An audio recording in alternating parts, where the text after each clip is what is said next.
नमस्कार, city centre show में आपका स्वागत है। मुंबई से मैं हूं पूजा भारद्वाज। शो की शुरुआत कर रहे हैं महाराष्ट्र से ही, जहां चुनावी रण का सेमीफाइनल हो चुका है और बीजेपी के नेतृत्व वाली महायुति का पलड़ा भारी है। विधानसभा परिषद की 11 सीटों पर 9 सीटें महायुति को जा चुकी हैं। उनके कुल 9 उम्मीदवार जीत चुके हैं। तो वहीं महाविकास अघाड़ी की गाड़ी फंसती हुई नजर आई। कांग्रेस के आधा दर्जन के करीब विधायकों ने क्रॉस वोटिंग की है। दिखाते हैं आपको मुंबई से ये रिपोर्ट। खुशी और आत्मविश्वास से दमकते चेहरे। महायुति ने महाराष्ट्र के चुनावी रण का सेमीफाइनल जीत लिया है। उसके सभी 9 उम्मीदवार विधान परिषद का चुनाव जीत चुके हैं। लोकसभा के नतीजों के बाद कुछ हताश महायुति गठबंधन के नेताओं को जश्न का मौका मिल गया है। महायुति का जो काम है, गुगली ने बैटिंग मजबूत हो गई और पूरे उनकी विकेट निकाल दी, इसलिए दोनों भी यहाँ पर है और तीसरे हमारे अजीत दादा भी है। हमने कहा था, विश्वास था कि पूरे 9 के 9 लोग हमारे जीतेंगे।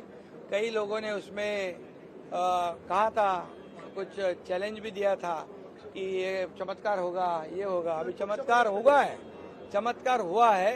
महायुति के जितने हमारे विधायक हैं उन्होंने तो वोट दिया ही, उनको मैं धन्यवाद देना चाहता हूँ। लेकिन महायुति के काम पर, विकास पर अन्य पार्टी के लोगों ने भी हमें सपोर्ट किया, उनका भी मैं अभिनंदन करता हूं। हमें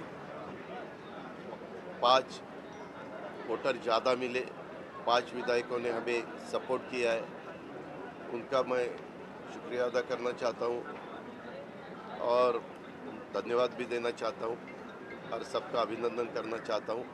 चुनाव जब रहता है तो एलिगेशन होते हैं, एलिगेशन के बारे में मैं ज़्यादा नहीं सोचता।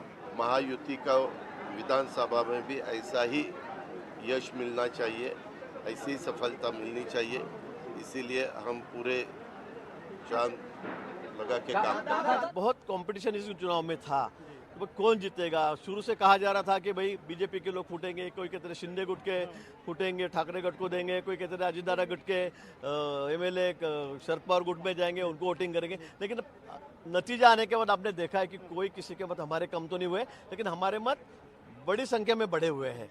कहा जा रहा है कि कांग्रेस के 7 से 8 विधायकों ने क्रॉस वोटिंग की। लगभग मुझे लगता है कि 14 से 15 वोट महाविकास आघाड़ी के फूटे। निश्चित ही इसमें ये पता चलता है कि जो ये एक नैरेटिव सेट कर रहे हैं कि महाविकास आघाड़ी ये महाराष्ट्र में बहुत आगे बढ़ गई है, तो ये नैरेटिव के कहीं भी रोक मिल गई और सही में महाराष्ट्र की जनता का कहाँ पे रुख है, इससे पता चला है। क्योंकि बड़े पैमाने पे विधायक आज महाविकास आघाड़ी से महायुति में वोट किए। देखिए, अगर एक उंगली मुझ पे उठती है तो 4 उंगलियां उन खुद पे भी उठती है। आलोचना करना आसान है, कुछ भी प्रूव करना डिफिकल्ट है। कांग्रेस पार्टी ने जो कहा, हमने वही चीज़ की है। कल की मीटिंग के बारे में हमको कोई इन्फॉर्मेशन भी नहीं थी, फिर भी हम इधर आए, सुबह कांग्रेस की पार्टी में गए, जो उन्होंने पर्ची दी उस हिसाब से हमने वोट भी डाला। पर अगर इसके बाद भी अगर हमें पता चलता है कि 8 या 10 लोगों ने क्रॉस वोटिंग की है तो बहुत दुर्भाग्यपूर्ण है। अब से 2 साल पहले भी जो विधान परिषद के चुनाव हुए थे, उनमें भी कांग्रेस के विधायकों ने क्रॉस वोटिंग की थी, जिसकी वजह से कांग्रेस के उम्मीदवार चंद्रकांत खंडोरे हार गए थे। उसके बाद कांग्रेस के वरिष्ठ नेता मोहन प्रकाश की अगुवाई में एक कमेटी बनाई गई थी इस बात की जांच करने के लिए कि आखिर वे कौन से विधायक हैं जिन्होंने की क्रॉस वोटिंग की। लेकिन उस कमेटी की रिपोर्ट कभी बाहर नहीं आई और फिर इस बार भी वही हुआ जिसकी आशंका थी। कांग्रेस के विधायकों ने फिर से एक बार क्रॉस वोटिंग कर दी। चॉइस हमारा था कि अब 2 सीटें खड़ी करें या 3 करें। हमने वोट हमारे 3 के लिए नहीं थे, फिर भी हमने सोचा कि हम शायद कोशिश करके 3 जिता सकते हैं, क्योंकि वो तीसरे जो उम्मीदवार थे उन्होंने कहा था हम और कहीं से वोट लेंगे। उनको उम्मीद थी कि कोई छोटे दल के वोट मिलेंगे। उसका हम जायजा ले रहे किसके मिले किसके नहीं मिले। बाबा मराठी हमारे पास ऑप्शन था कि 2 ही सीटें लड़े, लेकिन हमने 3 सीटें लड़ी और इसलिए चुनाव हुआ। कांग्रेस के कुछ विधायकों की क्रॉस वोटिंग से महायुति के सभी 9 उम्मीदवार आसानी से जीत गए। महाविकास अघाड़ी को 2 सीटों पर जीत मिली। कांग्रेस की प्रज्ञा राजीव सातव जीती, लेकिन उद्धव ठाकरे के उम्मीदवार मिलिंद नार्वेकर की जीत एक बार तो लगा कि फंस गई। उन्हें 22 वोट मिले, हालांकि बाद में उन्हें विजय घोषित किया गया। विधानसभा के संख्या बल को देखते हुए जीत के लिए हर उम्मीदवार को 23 वोट चाहिए थे, लेकिन उन्हें 22 वोट मिल पाए। महाविकास अघाड़ी के तीसरे उम्मीदवार जयंत पाटिल को सिर्फ 12 वोट मिले।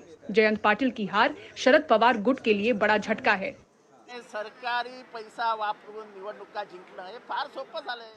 सरकारी पैसों का उपयोग करके चुनाव जीतना अब आसान बन गया है। अब तक ऐसा नहीं हुआ था। क्रॉस वोटिंग की वजह से महाराष्ट्र में गद्दारी के खिलाफ लोगों में गुस्सा है। जिन्होंने क्रॉस वोटिंग किया है उन सब की तहकीकात की जाएगी और मैंने कांग्रेस नेताओं को कहा है 24 से 48 घंटे के अंदर उन सभी को पार्टी से निकाल दें।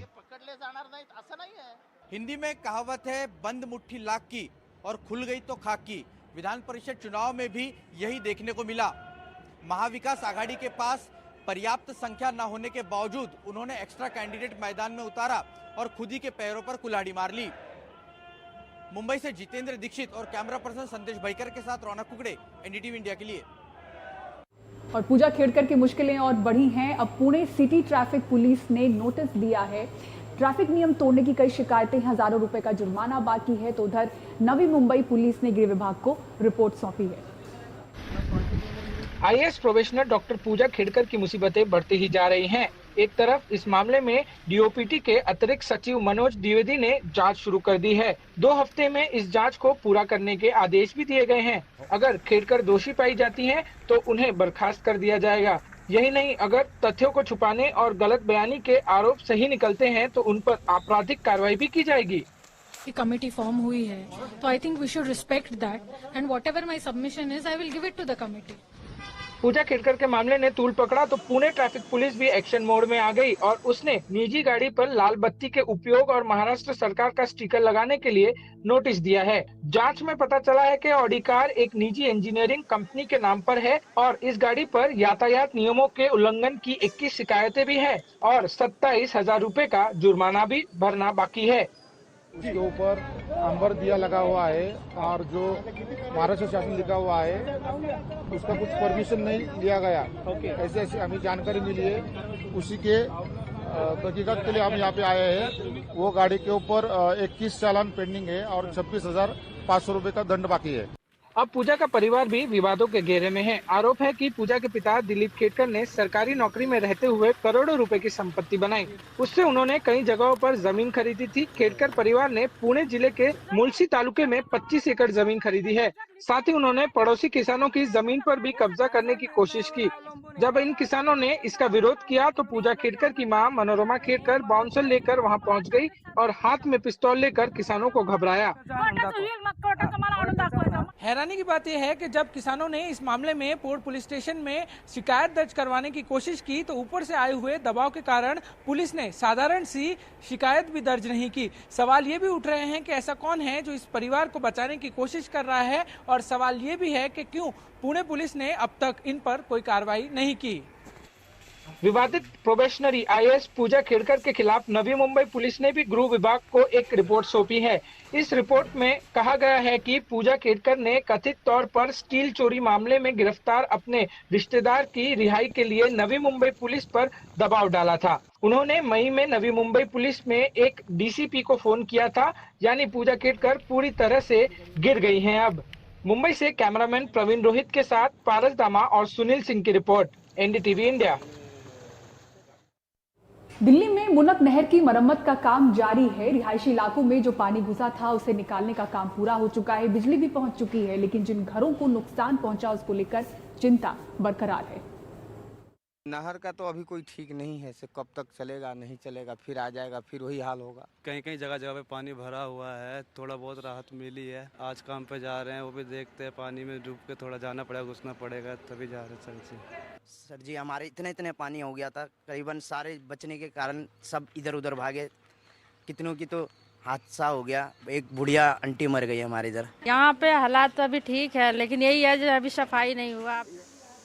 दिल्ली के बवाना में डूबती हुई जेजे कॉलोनी को बचा लिया गया। अब केवल गड्ढों में हल्का पानी है, लेकिन जलभराव से घरों में जो नुकसान हुआ है उसे देख लोग पीड़ा में हैं। हमारे घर में जो नुकसान होने का डर है, घर बैठ रहा है हमारा, उसकी भुगतान कौन करेगा? अगर मेरे छोटे छोटे 2 बच्चे हैं, अगर हमारा घर बैठ गया या टूट गया, पीछे से आप जाके देख सकते हैं, अगर इसका नुकसान हो गया, हम भी जाएंगे, हमारे बच्चे भी जाएंगे, इसका भुगतान कौन करेगा? हम एकदम से कहाँ से कर सकते हैं? हमारे हस्बैंड ऐसे गवर्नमेंट जॉब करते हैं, सरकारी कोई जॉब नहीं है हमारे पास, हम क्या करेंगे? कहाँ से इतना भुगतान? अगर बैठ गया घर, हम कहाँ जाएंगे? हम तो बेघर हो जाएंगे। लेकिन कल यही लोग पानी में डूबे हुए थे और आज इन्हें पीने का पानी नहीं मिल रहा। पानी निकल गई है, लेकिन पीने उन्हीं की पानी की परेशानी, लेटरिन बाथरूम की परेशानी है। कैसे रह जाए? पूरे में कीचड़ कीचड़ भरी है, रोड खराब हो गई है, घर में कीचड़ भर रही है। खाना पीना कैसे बना जाए, कैसे खाया जाएगा? भूखे मरेंगे हम लोग क्या?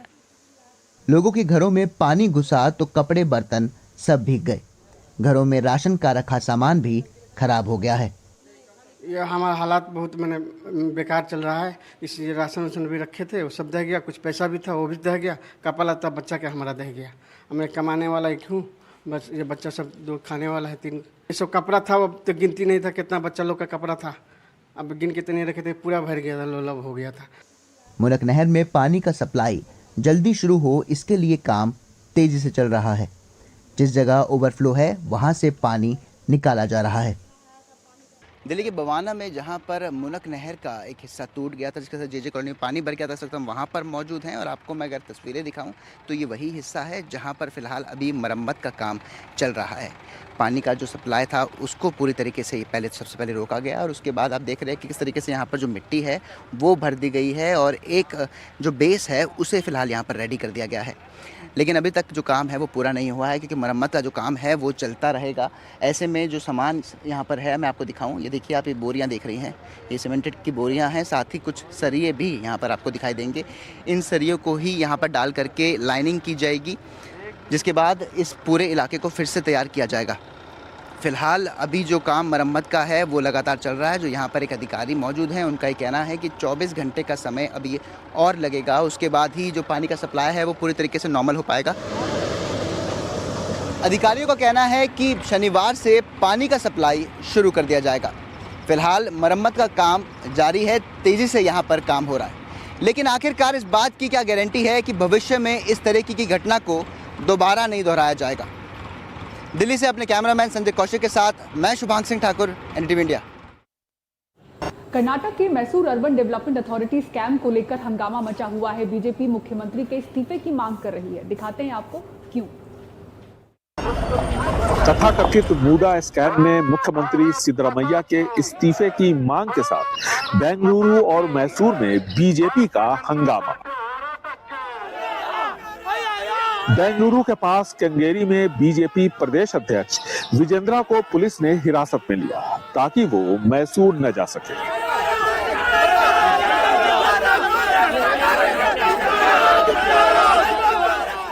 There is serious allegation against the CM family itself.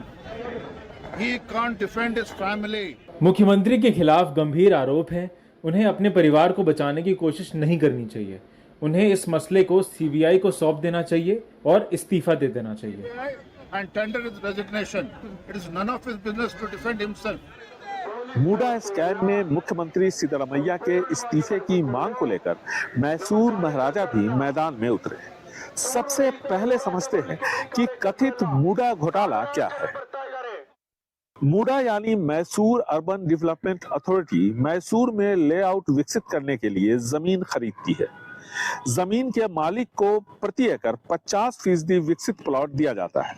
साथ में ये अधिकार भी कि वो जिसे चाहे इस प्लॉट को बेच सकता है। 2009 में मूडा 50-50 स्कीम की शुरुआत हुई थी। 2020 में येदियुरप्पा सरकार ने इस स्कीम पर रोक लगा दी, लेकिन इसके बावजूद इस स्कीम के तहत प्लॉट का वितरण होता रहा।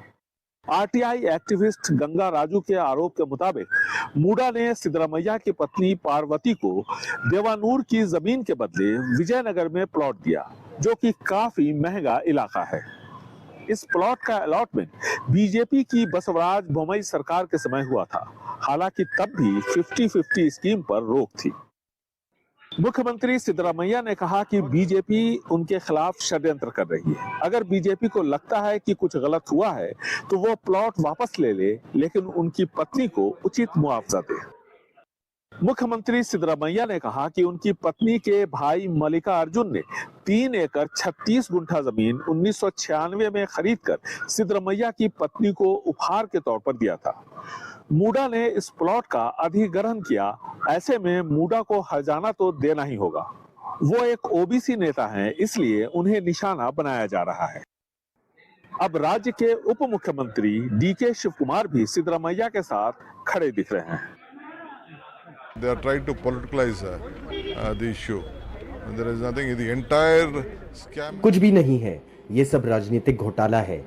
वे सिर्फ राजनीति करने की कोशिश कर रहे हैं। जो कुछ भी किया गया है वह भाजपा के कार्यकाल में किया गया है।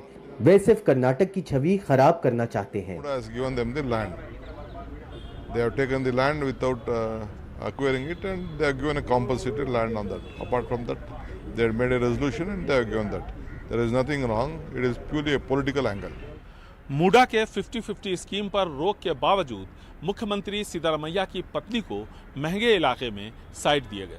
इसमें कहीं कोई दो राय नहीं है, लेकिन ये भी एक सच्चाई है कि साइट का अलॉटमेंट बीजेपी के शासनकाल में हुआ था। मामला तूल पकड़ चुका है और विधानसभा का मानसून सत्र शुरू होने जा रहा है। बेंगलुरु से कैमरामैन कुमार के साथ निहाल खिदवई, NDTV इंडिया।